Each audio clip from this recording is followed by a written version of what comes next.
Hi everyone. Do you have any questions in the introduction part? Feel free to ask me through WeChat or QQ group. Especially for the presentation topic. Some of you already picked the topic. Some of you didn't. So pick the topic as soon as possible. Then you can have more time to think about the topic. Some of you choose the same topic. It's okay. Just discuss with each other to make sure your two groups have some differences. Then today we will discuss Chapter 1. From Management to Governance in International Economic Relations.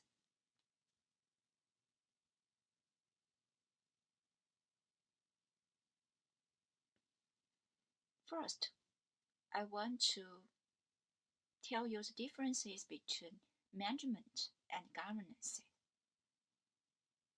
So some of you may say, okay, it seems the same. Well, no. So governments can be said to be representing the owners or the interest group of people. This interest group of the people may be represent a corporation or firm or some institutions. While the management, they don't need to represent the owners. They just do normally like management. That's why governance things have more like criteria, right? Because someone maybe just vote for this some top or director to governance the company, institution, or firms. Then these governments pertains to the visions of an organization. It means the governance need to have some goals. And then the governance need to transfer these goals into some policies or strategies. While management is all about making decisions for implementing the policies. Actually, things like this, governance has like a higher level of management, right? Furthermore, management comes only second to the governing body, and they are bound to strive as per the wishes of the governing body. It also means the governance has like higher levels than management. Does it make sense to you? It also means Chapter 1, it said, so international economic relations from a low-level management to high-level governance process. Then what is that process going, right? So this textbook divided this like process into three parts. The first period, from 1945 to 1971, Bretton Woods period. Okay, I will explain more in the later part. The second part, interdependence period, so from 1971 to 1989. After 1981, we called it globalization period. Then we will see these three periods, what differences between like international economic relations, and why we divided this into three parts.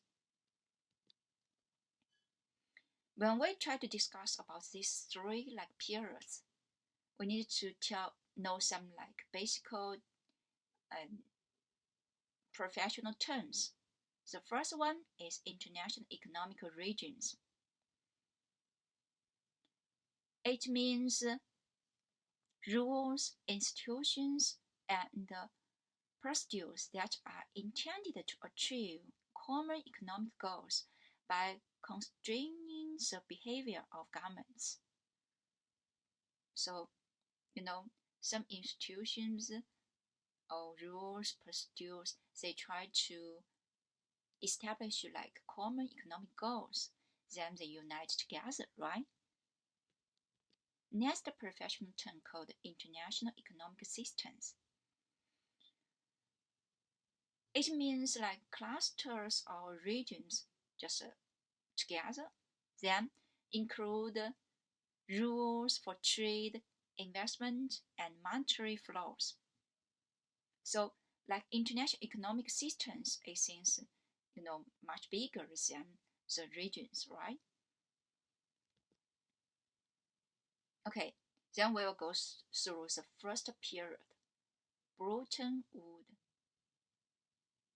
period. So, started with Bretton Woods period, 1945. The world established three organizations called IMF, World Bank, and GATT. GATT is previous WTO. Then, these three organizations contribute a lot for the international economic relations and international economic growth. And why we called from 1945 to 1971 is like Bretton Woods period. Because this period, actually because of Second World War, then United States actually dominant the world economics.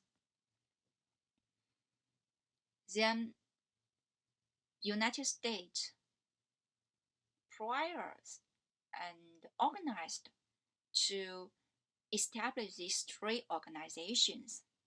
Also nowadays, actually, these three organizations just, helped a lot about the world economics.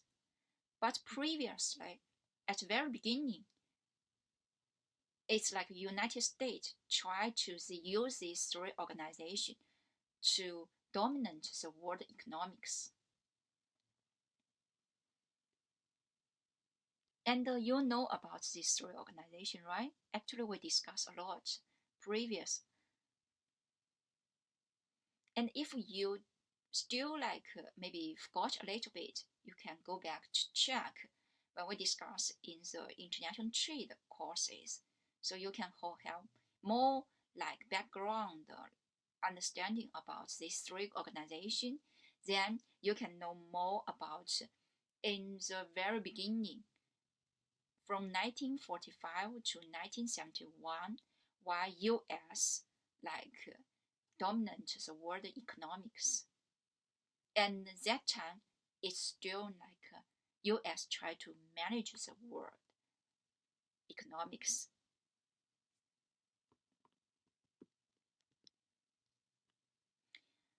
Okay, three political foundations can describe the Bretton Woods period. The first one is the concentrations in a small numbers of states, so especially US. Second, the existence of a cluster of important shared by those states, okay, especially US. Third, the presence of dominant power willing and able to assume a leadership role. So US is the leader during that period. One of very good example is that time US dollar. All the other currencies need to transfer into US dollar. And US dollar can transfer into gold directly. Then you can see within this kind of monetary system than US dollar, commonly used in the world, and also it influenced a lot about US leadership position in the Bretton Woods era.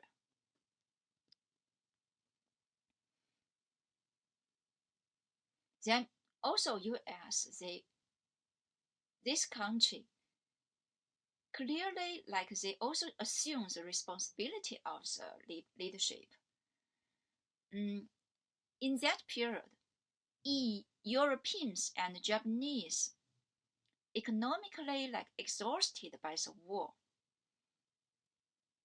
So this also another way to encourage US leadership role. So that time, because of Second World War, so European countries, they just got involved in the Second World War, so they suffered a lot. And Japan, also got involved a lot. That's why these countries, they exhausted. They need to recover their economy.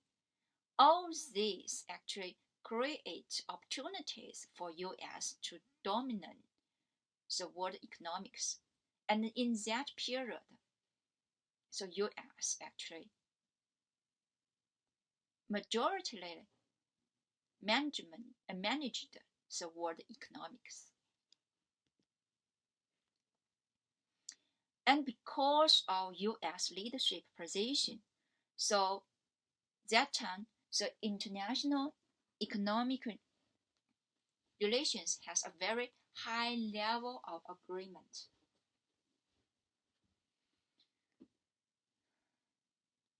They shared a belief in capitalism and liberalism, relied primarily on market mechanisms and private ownership, required governmental interventions, and also all this created the welfare states. See, so that time from 1945 to 1971, actually no other countries can double about US leadership positions in the economics. Then that's why all of the world international economics, we have very high level of agreement because no one can double it, right? Then a liberal international economic systems. This system relied primarily on a free market with a minimum of barriers to the flow of private trade and capital. Also, enhanced by the outbreak of the Cold War between US and Soviet Union.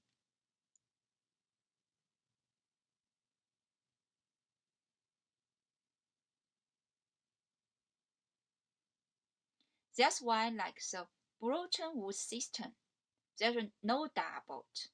So it's just dominant the US dominant the world economics.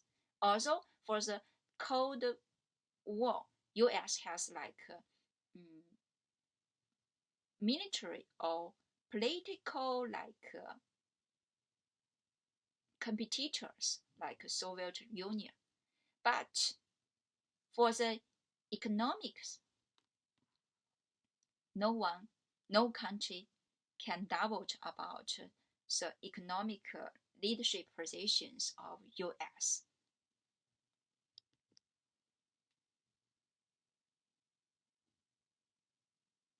Then the nature of international economic management. So it's just a management process.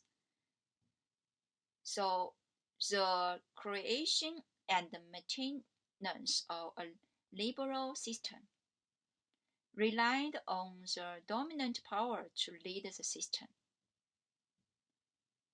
And US also willing to and be able to do like this. So try to manage the world economic. But that time, U.S. just based on their economic perspective. So about the goals, strategies, all this is very simple. So that's why we call the international economic relations is just a management process. Then after 1971, so Bretton Woods system just crashed. And US can't guarantee US dollar can directly transfer to the gold. Although Bretton Woods system just crashed, but because of previous influence, US dollar still has a very big influence or impact on the world monetary system. It also just supported the US nowadays still have very big influence on the world economics.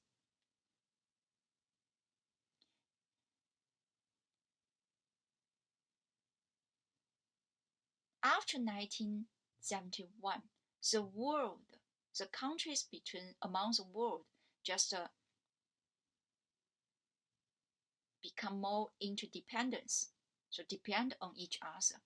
There are some important economic changes.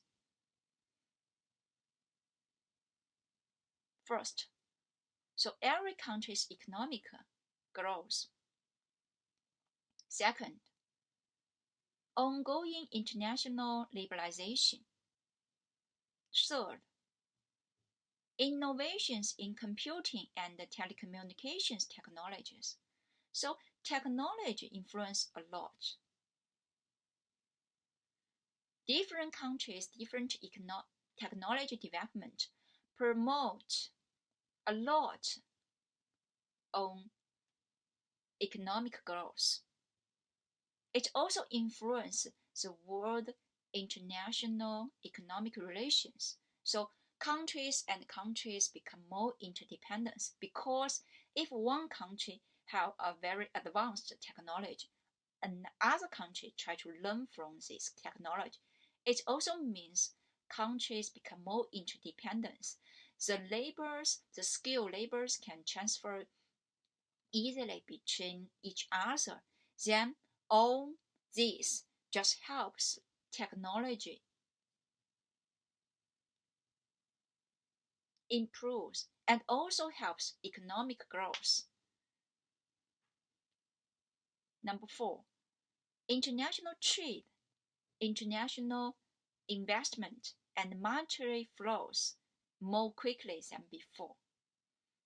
So because of the previous 3 organizations, because of the previous peaceful economic development process, so the world international trade, international environment, investment, and the monetary flows has more and more increase.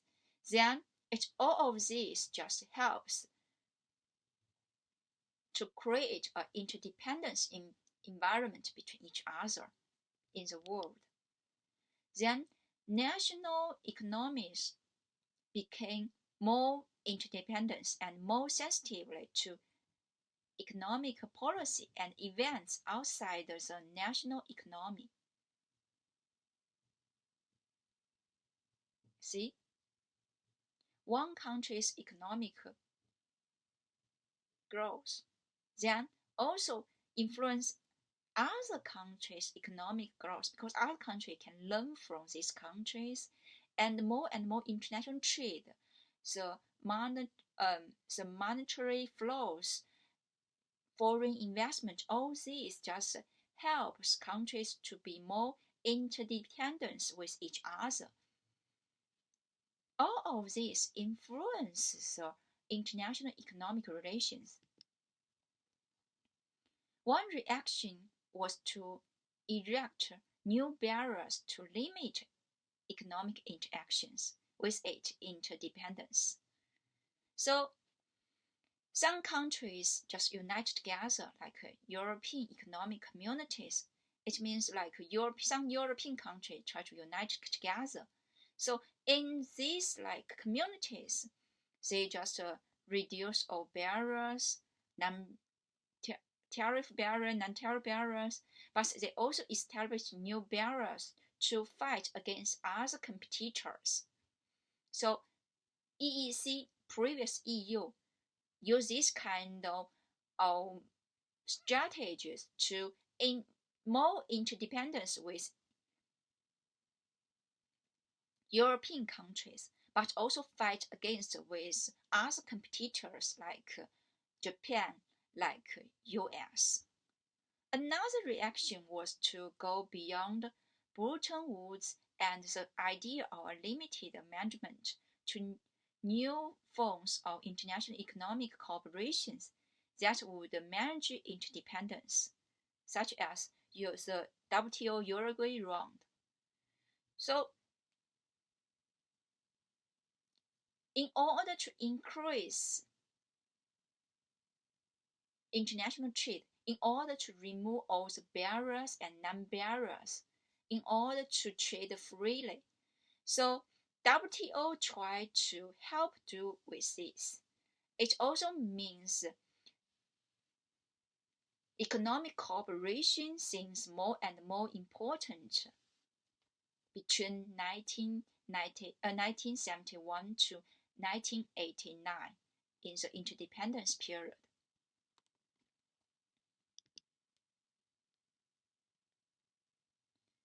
Then the least developing countries, they try to establish new international economic orders. So Soviet Union, they try to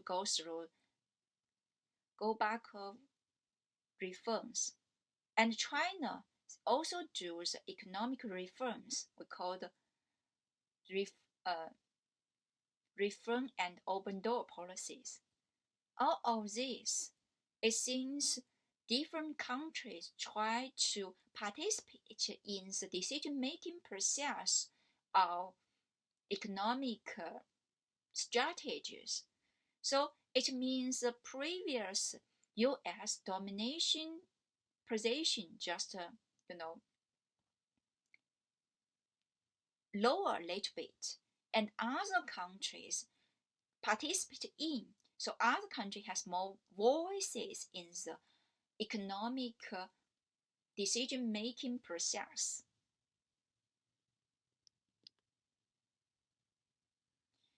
Another situation is the true deficit in the US it seems influence a lot. So this true deficit includes the first one, the government budget it seems deficit. So it means government spend more than the revenues. Another situation is like the international trade situation. So it seems more importing than exporting. So this kind of true deficit influence a lot about US. So it also reduce a little bit about the economic power of US. And other countries, it seems, increase a little bit about their power. So besides like previous China, least developing countries, Soviet Union, also EU try to have more like economic cooperation between each other. They formed EU, right? Then Japan have a very rapid growth in economics.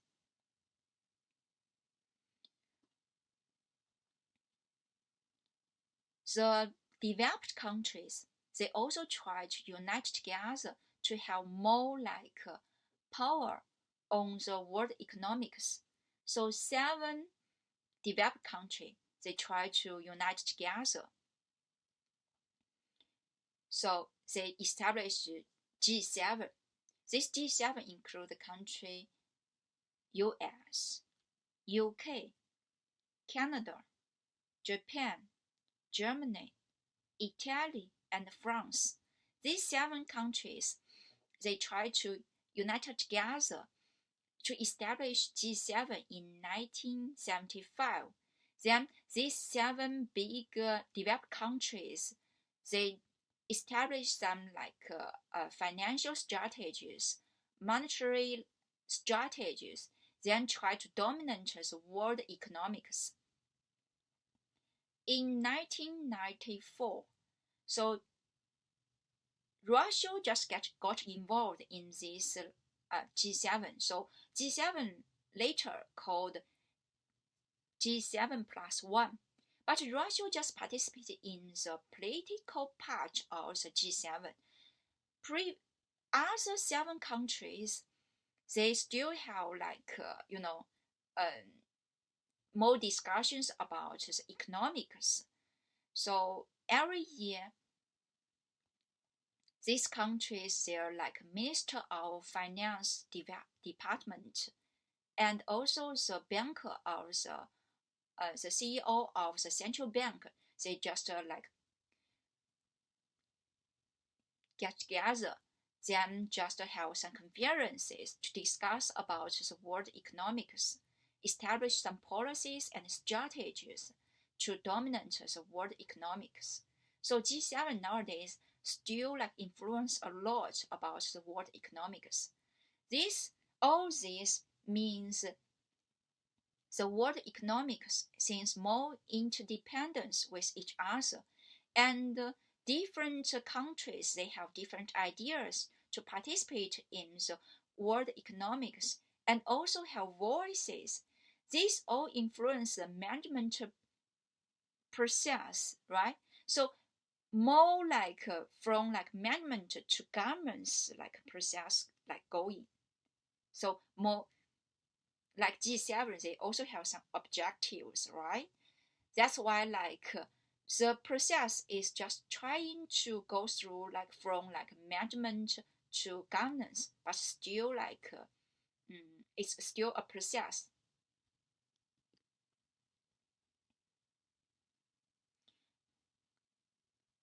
In the 1970s and 1980s, the weakened dollar and a weakening balance of trade dismissed U.S. international economic power I mentioned before. Europe and Japan became more and more dissatisfied with previous leadership positions given by the U.S. So that's why EU and Japan challenged a lot about the U.S. leadership position, try to got involved into the economic decision-making process. All of this just the U.S. domination leadership position just reduced a little bit. Other countries, especially EU, Japan, they just increased their power in the world economic decision-making process. So countries become more interdependent with each other. Then, after 1989, so the world just comes through the globalization period. So then let's see how this international economic relations come from management to governance process. Then the world continued international liberalization combined with improved technologies. So technologies play very important role in the world economic. So can you imagine so live without internet, live without cell phone? So when you're in the class, you always use a cell phone together with you, although sometimes I forbid you to use a cell phone because you didn't use cell phone to do some resource searching in my class. But I do agree technology influence a lot about our like daily life.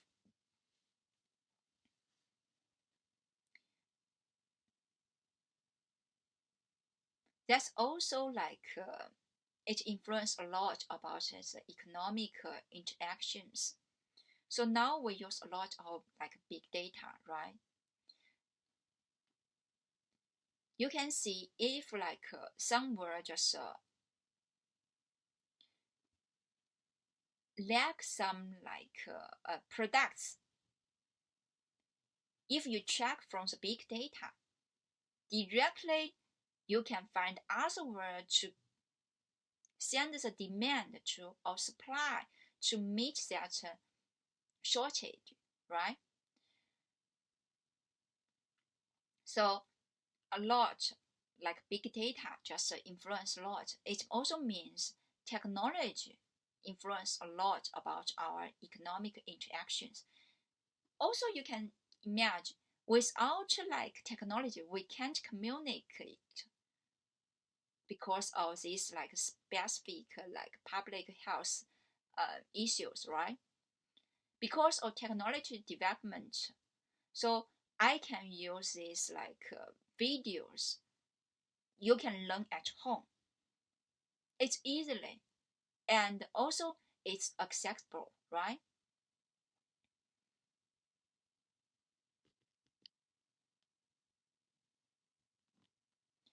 Globalization established two upsetting reactions. First one, developing countries that had opposite the like liberal international economic order chosen to join the prevailing consensus. Second, governments throughout the world adopted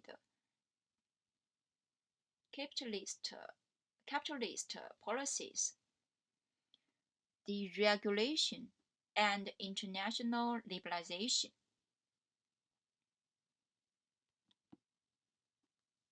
So it means like globalization brings like positive and negative influence between like international economic relations. Although I do think like positive is bigger than like negative. So how to avoid the negative and try to promote more like positive influence? It's also a question for us to think, right?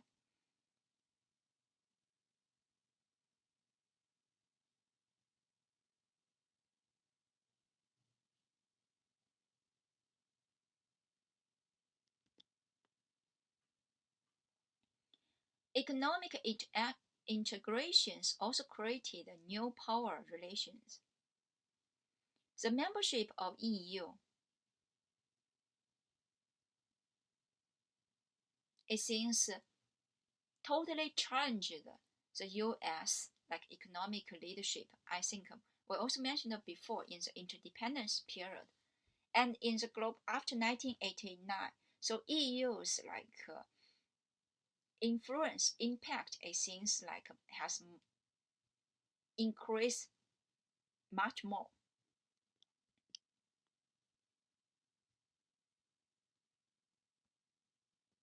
Then globalization trends towards greater economic, cultural, political, and technological interdependence among national institutions and economics. You all know, right? Then we needed to notice about globalization brings two parts. So globalization of market. So it means convergence in buyer preference in market around the world. So the product can commonly like sell in the world, and buyers can just buy the things they just prefer. That's why for the sellers they need to find buyers like preference. It's very interesting. So that's why it seems it's easier for like sellers to sell products, right? Anyways, they can find the buyers in all over the world, right? But on the other hand, it's also challenger for sellers to sell products. How can you find buyers' preference?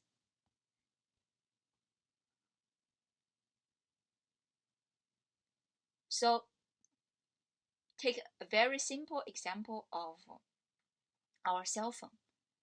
Why you buy Huawei cell phone? Why you buy Apple cell phone? Why you buy the other cell phone? So for buyers, maybe their preference just focus on the price, maybe on the outlooker, or maybe on the fancy, or maybe on the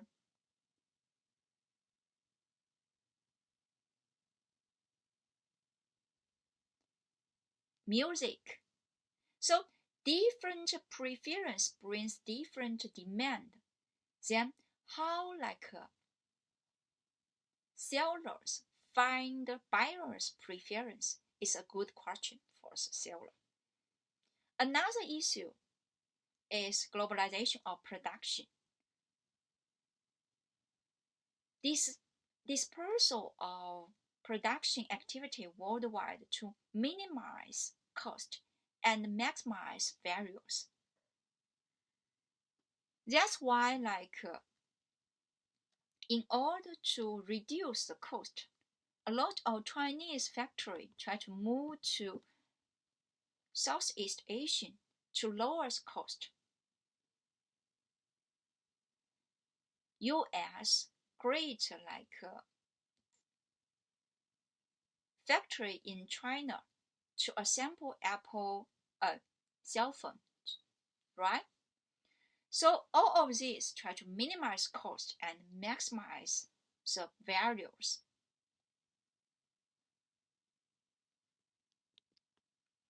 Then look at this table. I think I told you before about how to review a table. First, you need to know, okay, this table shows manufacturing HP pavilion. So who of you just use HP pavilion laptop? Actually, I used HP 4. Then you can see this is a globalization of production, right? You can see the hard disk drives of HP just made in Singapore, China, Japan, and US. The power suppliers made in China. The casing made in China.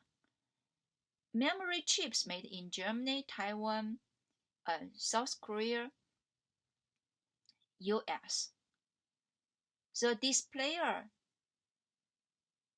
made in Japan, Taiwan, South Korea, China. Okay, the most important part here. Microprocessors made in US. So that's why I think I also mentioned before about US, they try to keep the key part of technology made in US. So for the laptop, the key part is microprocessor. Also like a graphic processor, right?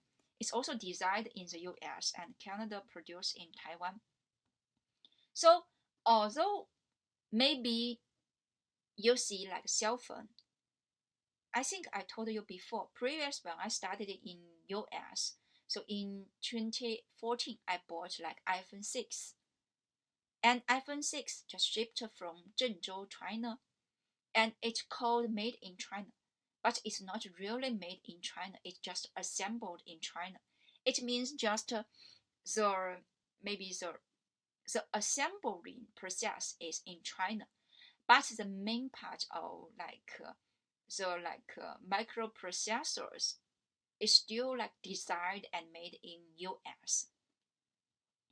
So also production globalization, but developed countries still keep their like main part of the technology still in their home countries. So you need to notice about this. So although like other countries, so like Chinese like cell phone, a lot of Chinese cell phone, the main part of microprocessors also we just bought the copyright from the US companies, including maybe like IBM, including Microsoft, a lot of these companies. So the value of the Chinese cell phone, because the key part is still like the copyright, the intellectual property is still from like US. So we still need to do our own like innovations and creations to update and transfer our technology. It's still needed to like consider a lot, right? Okay, another table. Globalization goes white collar. See, this like means like different multinational corporations just establish some companies or subsidiaries or like foreign agencies in different countries because of globalization. Okay, do you see some familiar companies? Do you know Acetil? Acetil, actually, this is a very like great advising companies. They do a lot of strategic plannings. So if you in the future you try to establish a business, or if in the future your company has some like big decision making process to maybe to invest a new like product or to do something new, you can just buy like strategic planning from essential like companies. They provide that strategic planning very, very carefully and seriously. Then it's very worthy to buy it. Then you can make a very good decision making.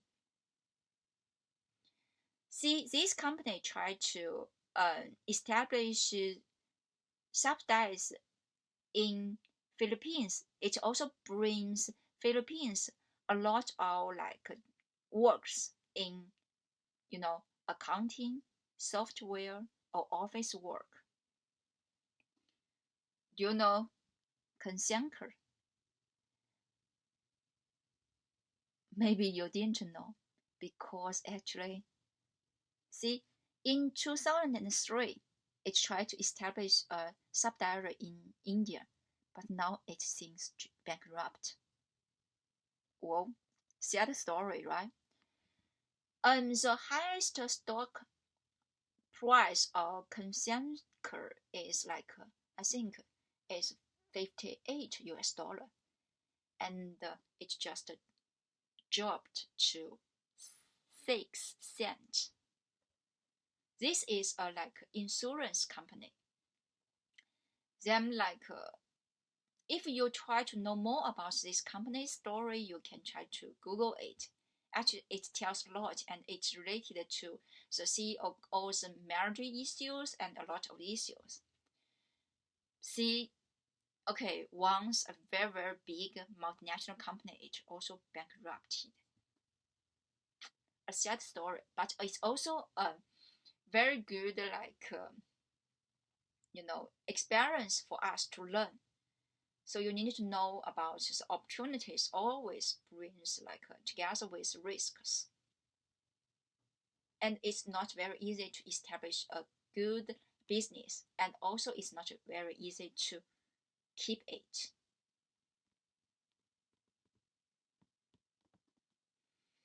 Okay, Delta, I think you know, right? It's an airlines. So I used to take the Delta company is to buy the ticket and fly from China to US through like Delta. So Fluor company, I think this company established in 1912, so it's more than 100 years old. It's also a very big company. It's just they do a lot about engineering, like a design, so architecture, like design or like this. So see, in 2003, so it tried to establish a subsidiary in Philippines. So they need like a lot of architecture blueprinter to like move there. All the others, I think GE, Intel, Microsoft, Philips, the last one. So maybe you don't know the full name of Processor and Gambles, but you maybe know the short name. So P&G. So P&G company. So some of I use the shampoos from this company P&G, and some of you maybe use some other like products from this company. This company also needs the accounting support, like a technology support. They establish like subsidiaries in Philippines and China in 2003. They need in that subsidiaries needs like these types of works.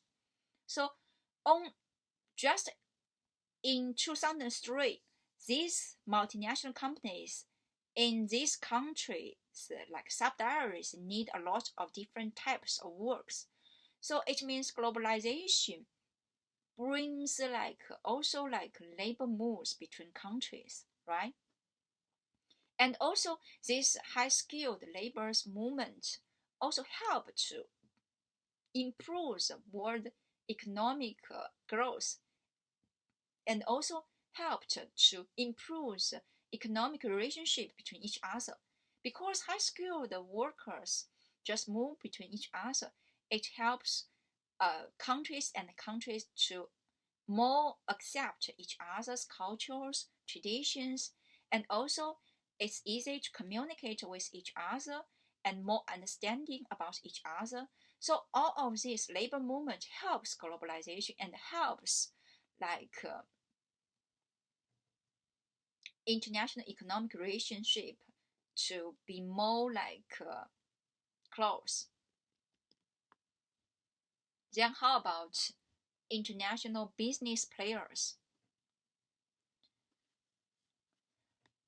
For the multinational corporation, business that has direct investments abroad in many countries. For small businesses and entrepreneurs, small companies and individuals becoming like increasing active in international trade and investment. Even you are very, very small company, maybe just 2 persons or 3 persons, you can still do a lot of international trade, right? Born Global Firm. This Born Global Firm takes a global perspective on its market and engages in international business from inception.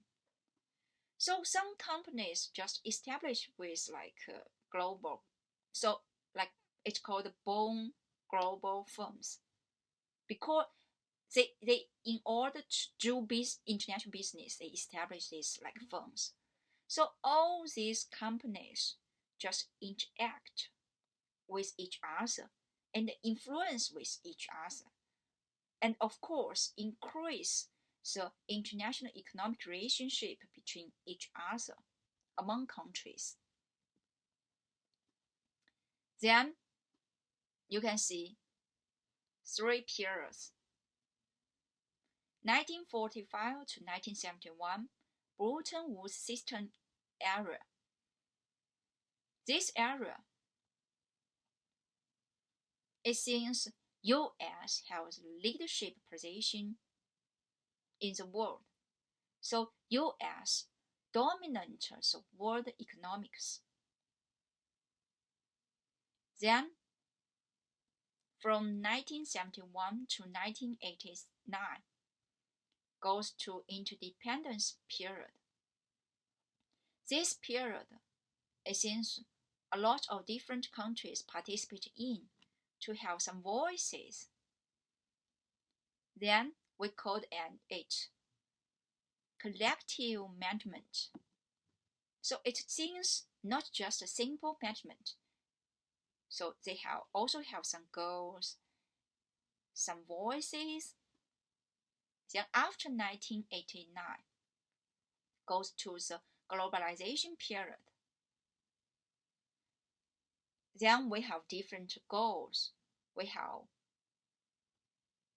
strategies to do that goals.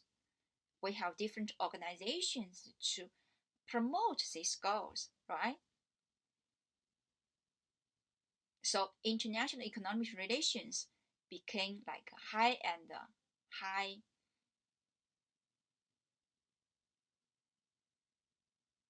incorporate, and from like management to globalization process, right? So let's make conclusion for chapter 1. Globalization means many things. The flow of goods and services across borders. The movement of people and firms. The spread of culture and ideas among countries, and the tight integration of financial markets around the world.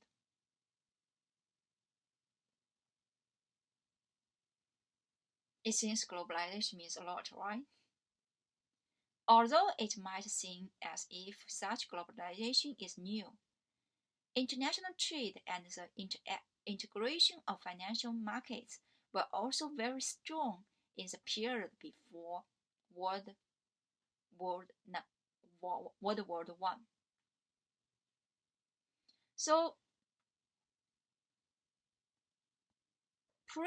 before the First World War, so still like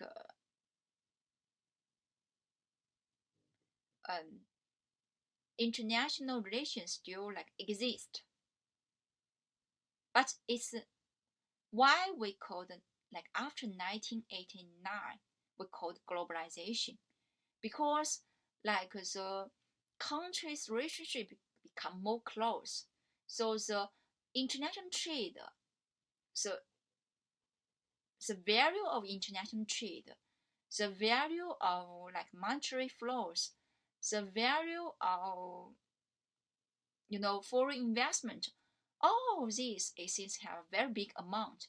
And also we have different international organizations to promote these globalizations. We have goals, and also we have some strategy to realize these goals. So although like before the First World War, so it seems countries try to trade with each other, they have some connections, but it's just a very, very beginning part. Then, really after 1989, so it's like we formally called it globalization because of this. Migration across countries is not as free as international trade, and all countries have restrictions on migrations. So, yes, okay, include China.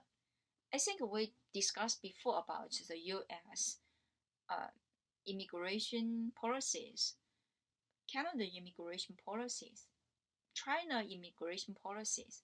We do have restrictions because like countries, they still do have like they care more about their own citizens, and also every country try to accept the high-skilled workers.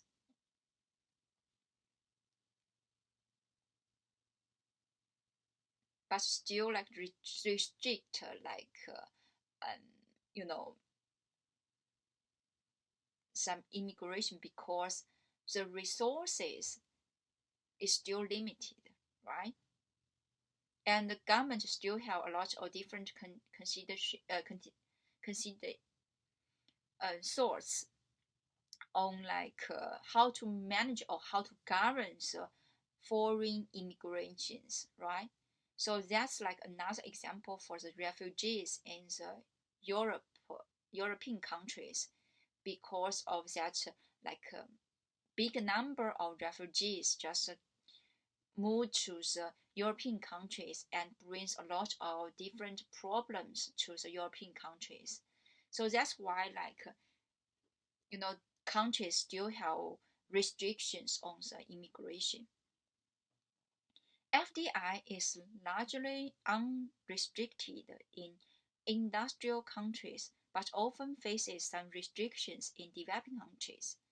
I think in the future courses, we will discuss more about the restrictions and attractive policies of FDI because, like, you know, developed countries, they didn't care a lot about, so they just welcome about FDI because they think their like industries are natural enough to fight against the foreign competitors.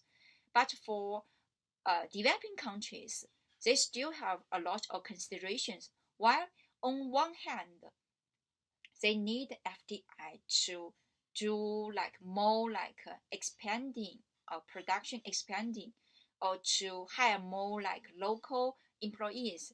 On the other hand, they still need to protect the local industries.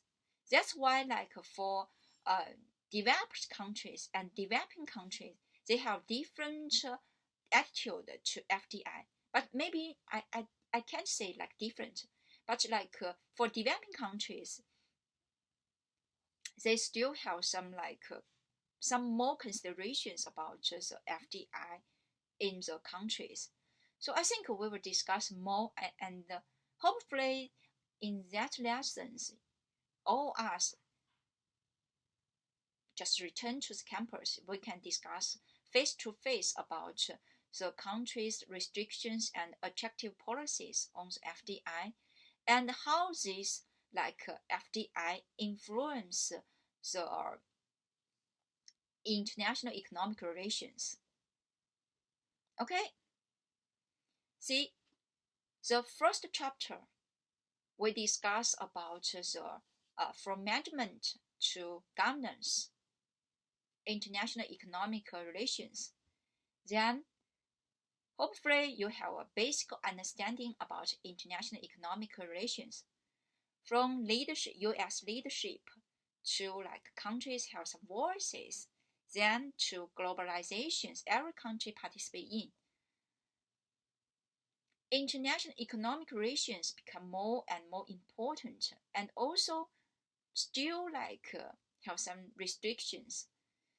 Then in the future courses, we will discuss more like and from different perspective to see, okay, why some countries still, have more attractive policies, or why some countries still restrict some other countries, why international economic relations still very complicated. Okay.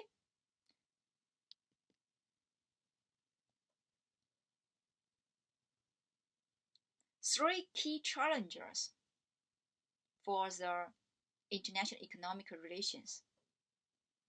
Number one, responsibility of governments for the economic welfare. Number two, transition and participation of formally planned economic countries in the world economy.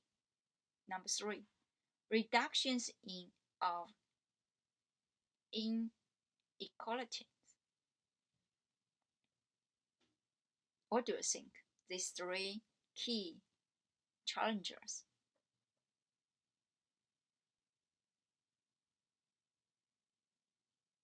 Not easy, right?